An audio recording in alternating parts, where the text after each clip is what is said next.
Chicken മാലിന്യം ജില്ലയ്ക്ക് പുറത്തേക്ക് കൊണ്ടുപോകാൻ അനുമതി നൽകണമെന്ന് ചിക്കൻ വ്യാപാരി സമിതി. കോഴിമാലിന്യം ശേഖരിക്കുന്നതിനുള്ള നിരക്ക് ഉയർത്തുന്നത് അംഗീകരിക്കാനാകില്ലെന്നും സമിതി ഭാരവാഹികൾ കണ്ണൂരിൽ പറഞ്ഞു. ചിക്കൻ വ്യാപാര മേഖല കടുത്ത പ്രതിസന്ധിയെയാണ് നേരിടുന്നതെന്ന് ചിക്കൻ വ്യാപാര സമിതി ഭാരവാഹികൾ കണ്ണൂരിൽ പറഞ്ഞു. ഈ സാഹചര്യത്തിൽ കോഴിമാലിന്യത്തിന് 5 രൂപയിൽ നിന്നും 10 രൂപയാക്കി ഉയർത്തിയ നടപടി അംഗീകരിക്കാൻ കഴിയില്ലെന്നും വ്യാപാരികൾ പറഞ്ഞു. ചിക്കൻ മാലിന്യം സംസ്കരിക്കുന്നതിനായി റെൻഡറിംഗ് പ്ലാന്റിലേക്കാണ് എത്തിക്കുന്നത്. പ്ലാന്റുകൾ പ്രവർത്തിക്കാൻ റോ മെറ്റീരിയലായ ചിക്കൻ മാലിന്യത്തിന് എറണാകുളം ജില്ലയിൽ സൗജന്യമായും മലപ്പുറം ജില്ലയിൽ 3 രൂപ നിരക്കിലും വയനാട് 4 രൂപ 50 പൈസക്കും യൂസർ ഫീ ഈടാക്കി എടുക്കുന്നുണ്ട്. എന്നാൽ മട്ടന്നൂരിലെ വിരാട് പ്ലാന്റ് ഏകപക്ഷീയമായി 1 കിലോവിന് 10 രൂപയാണ് ഈടാക്കുന്നത്.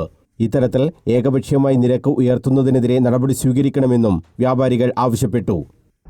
മാലിന്യം വർദ്ധിക്കുന്നതോടുകൂടി ഈ മാലിന്യത്തിൻ്റെ വില കുറക്കും എന്ന് പറഞ്ഞ റെൻഡറിംഗ് പ്ലാന്റ് ഉടമകൾ അതിൽ പ്രത്യേകിച്ച് ഏകപക്ഷീയമായി മട്ടന്നൂർ വീരാട് പ്ലാന്റ് 10 രൂപയാക്കി വർദ്ധിപ്പിക്കുകയും അങ്ങനെ വർദ്ധിപ്പിച്ച് തരണമെന്ന് പറയുകയും ചെയ്യുകയും തൊട്ടടുത്ത ദിവസം തന്നെ മിക്ക സ്ഥാപനങ്ങളിൽ നിന്നും 10 രൂപ വെച്ച് വാങ്ങിക്കുകയും ചെയ്യുന്ന ഒരവസ്ഥയുണ്ടായിട്ടുണ്ട്. ഇതൊരിക്കലും നമ്മൾക്ക് അംഗീകരിച്ച് പോകാൻ വേണ്ടി സാധിക്കുകയില്ല.